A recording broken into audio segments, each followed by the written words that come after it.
한국 초대교회사를 살펴보면 초대교회는 혹독한 박해를 통과했다라는 것을 알게 되어집니다. 일제강점기에는 신사참배 때문에 혹독한 박해를 받았습니다.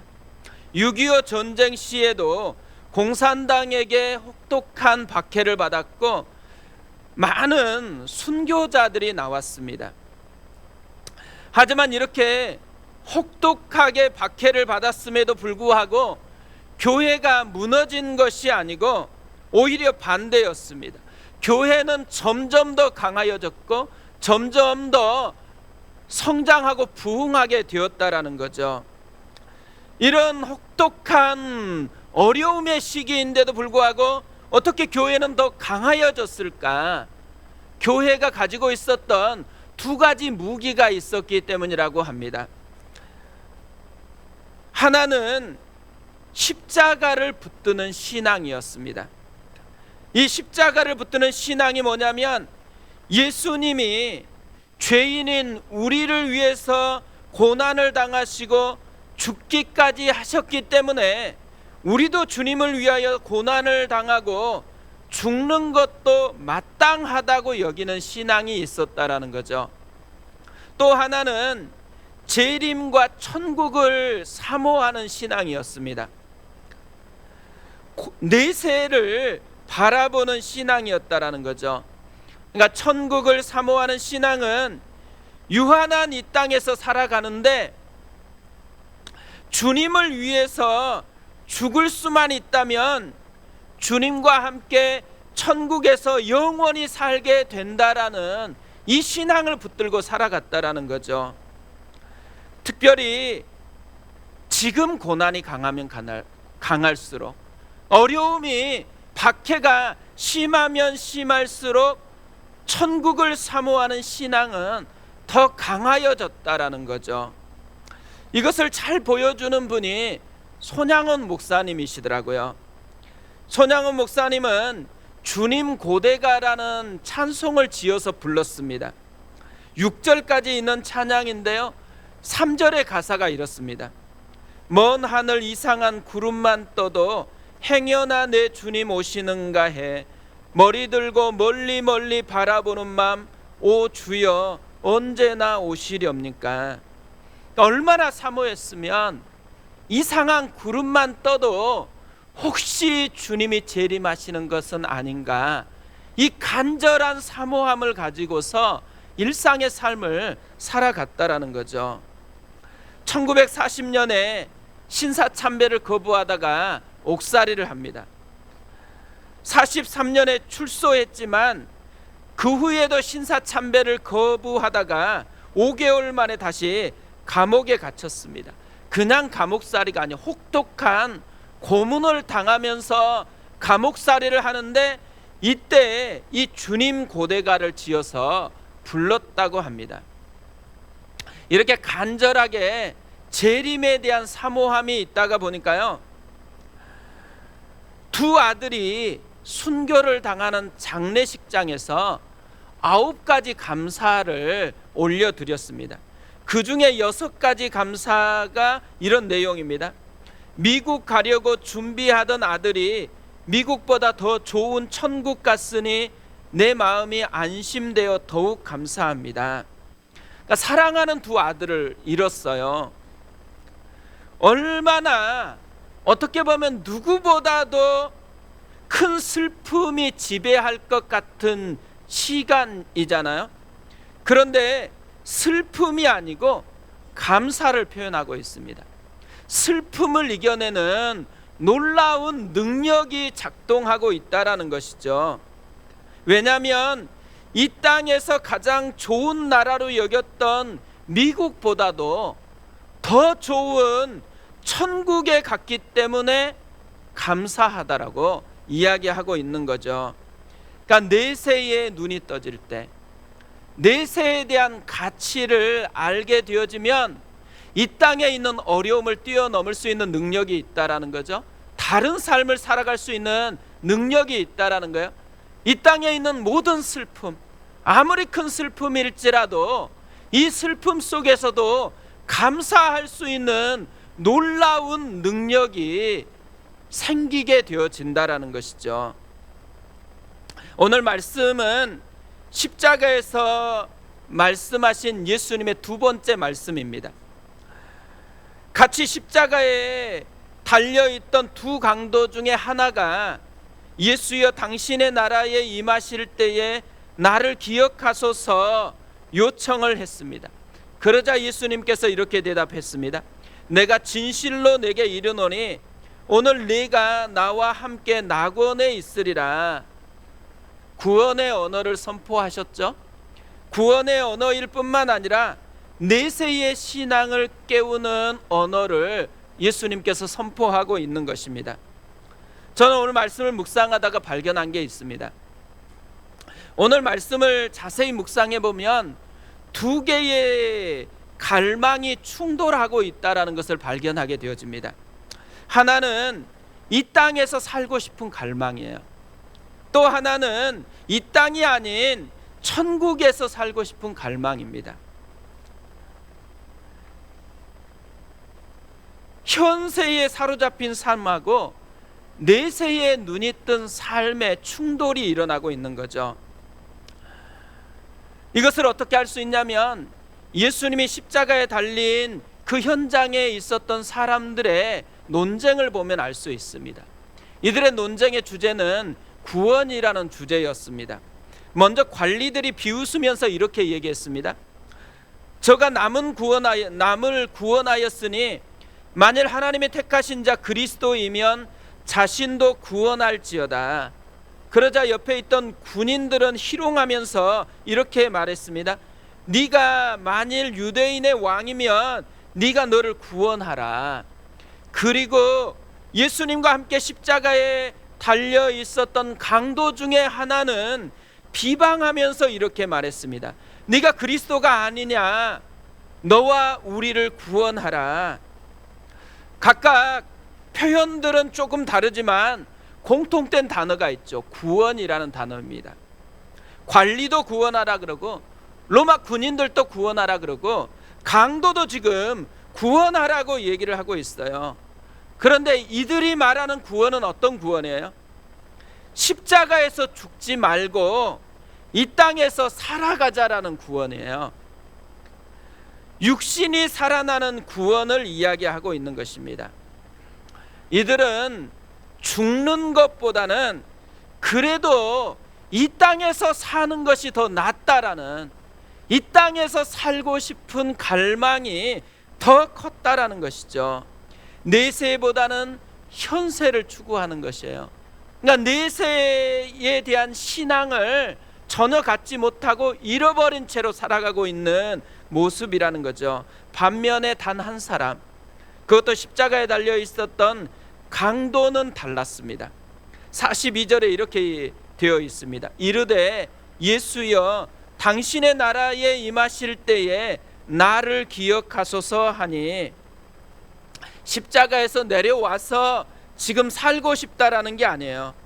죽게 되더라도 당신의 나라에 함께 하고 싶다라는 것이죠. 그는 지금 몸으로는 극한의 고통을 느끼고 있어요. 그런데 이 극한의 고통보다도 더 시급하고 중요한 문제가 있다라는 것을 깨닫게 되었다라는 것이죠. 자신의 진짜 구원의 문제입니다. 죽음 이후에 어떻게 될 것인지. 그러니까 십자가에서 죽는 것보다 더 무서운 것을 깨달았는데 죽음 이후에 지옥으로 갈 수 있다라는 것을 깨달았다라는 거죠. 근데 죽은 후에는 선택할 기회가 없어요. 그래도 아직 마지막 숨이 붙어 있는 십자가에서 그 깨달음을 가지고서 선택할 기회를 사용하고 있는 것입니다. 지옥이 아닌 천국에 들어가고 싶다라는 것이죠. 그는 내세에 눈이 떠지기 시작했다라는 거예요. 허락만 해주시면 지옥이 아니고 하나님 나라에 들어가고 싶다라는 것입니다.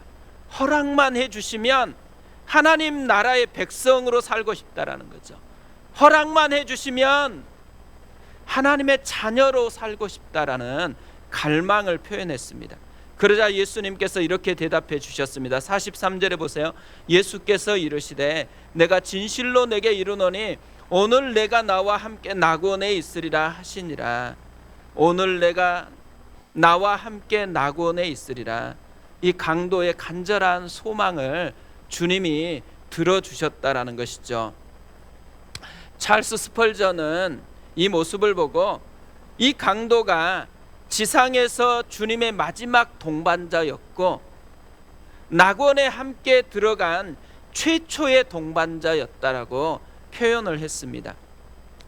오늘 말씀을 보면요, 이 땅에 집착하는 사람하고 하나님 나라를 꿈꾸는 사람의 충돌이 나온다라는 거예요. 내세 없이 현세만 바라보는 사람하고 내세에 눈이 뜬 사람의 모습이 충돌하고 있는 것이죠. 내세가 없는 신앙, 내세가 없이 현재만 집착하게 될 때 어떤 일이 일어날까요? 40절에 이렇게 이야기합니다. 하나는 그 사람을 꾸짖어 이르되 네가 동일한 정죄를 받고서도 하나님을 두려워하지 아니하느냐. 내세에 대한 신앙이 없자 강도짓을 했잖아요. 정말 나쁜 짓을 했음에도 불구하고 자기 잘못을 깨닫지를 못해요. 뉘우치지를 못해요. 회개할 마음을 전혀 갖지 못합니다. 왜 그래요? 하나님을 두려워하는 마음이 없다 그래요. 하나님을 두려워하는 마음이 없다라는 이 하나님을 두려워하는 그림이 뭐예요? 내세에 대한 눈뜸이 없기 때문에 이런 짓을 하고 있다라고 이야기하는 거죠. 내세에 대한 눈뜸이 없으면 현재의 삶의 변화를 추구하지 않는다라는 거예요. 내 문제가 뭔지 그냥 그대로 살아버리는 모습이 되어진다라는 거죠. 반면에 내세에 대한 눈뜸이 있자 어떤 일이 일어났을까요? 변화가 시작이 되어진다고 합니다. 이것을 강도가 보여주고 있는 거죠. 그도 강도였어요. 분명히 나쁜 짓을 했던 거죠. 뿐만 아니라 처음에는 이 사람도 예수님을 비방했습니다. 그런데 십자가상에서 예수님께서 하신 첫 번째 말씀을 듣게 된 거예요. 아버지여, 저들을 사하여 주옵소서. 자기들이 하는 것을 알지 못함이니이다. 강도는 예수님의 이 용서를 선포하는 메시지, 연약함을 긍휼히 여기는 이 첫 번째 메시지를 듣고서 뭘 깨달았냐면요, 놀랍게도 내세에 눈이 떠지기 시작했다라는 거예요. 하나님 나라에 눈이 떠지기 시작했다라는 거죠. 그러면서 그가 변화가 되어지기 시작합니다. 그 모습을 41절에서 이렇게 이야기를 합니다. 우리는 우리가 행한 일에 상당한 보응을 받은 것이니 이에 당연하거니와 이 사람이 행한 것은 옳지 않는 것이 없느니라 하고 제일 먼저 변화된 것, 자기의 죄를 깨달았다라는 거예요. 자기가 심각한 문제가 있는 죄인이다라는 것을 깨달았어요. 그리고 자기의 죄를 인정하면서 회개합니다. 그러면서 또 예수님을 인정하고 믿음을 표현하고 있는 것이죠. 거기서 멈추지 않아요. 42절에서는 이렇게 이야기합니다. 이르되 예수여, 당신의 나라에 임하실 때에 나를 기억하소서 하니 그의 추구하는 바가 바뀌었어요. 관심이 바뀌었습니다. 이 땅에 사는 것이 아니고 하나님 나라에 사는 것으로 그의 관심이 바뀌었다라는 것이죠. 내세의 신앙, 내세의 신앙에 눈이 떠지면 인생의 가치관이 바뀐다라는 거예요. 내세에 대한 눈이 떠지면 그가 추구하고 그가 구하는 것들이 바뀌어질 수밖에 없다라는 것이죠. 이 땅이 전부가 아니고 하나님 나라가 있다라는 것을 알면은 이 땅을 전부로 취급하고 살지 않게 되어지는 일이 일어난다라는 거죠. 조나단 에드워드는 이런 말을 했습니다. 저 사람들에게 만약 지옥을 단 1분만 보여준다면 세상에 죄 지을 사람은 없다. 사람들이 왜 함부로 살까요? 현재 살아가면서 왜 죄를 짓고 탐심으로만 살아가고 있을까요? 이 땅이 끝이라고 생각하는 것이죠. 내세에 대한 감각을 잃어버렸으니까. 그리고 내세는 지옥이 있다라는 사실을 잃어버렸기 때문에 두려움이 없는 것이죠. 내세가 없는 사람이 볼 수 있는 세계는 현재밖에 없습니다. 이 현재에 묶여서 살아갈 수밖에 없다라는 것이죠. 그런데 요즘에 우리의 시대의 삶을 보면요, 진짜 내세에 대한 감각이 없는 것 같습니다. 이것은 믿지 않는 사람에게 해당하는 게 아니에요. 교회를 다니는 많은 성도들이 지금 현재 내세를 꿈꾸는 사람이 별로 없는 것 같아요. 우리의 모든 기도는 다 현재적인 것입니다. 현재에 뭔가 없으니까 갈급하죠. 현재에 없는 것 때문에 하나님 나라를 열망하는 것으로 바뀌어지는 기도로 나아가는 것이 아니더라고요.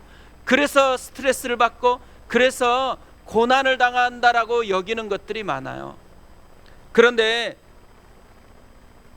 지금 우리가 신앙인인데도 불구하고 왜 하나님 나라에 대해서 들으면서도 하나님 나라를 꿈꾸는 것이 아니고 현재에 이렇게 집착해서 살아갈까요?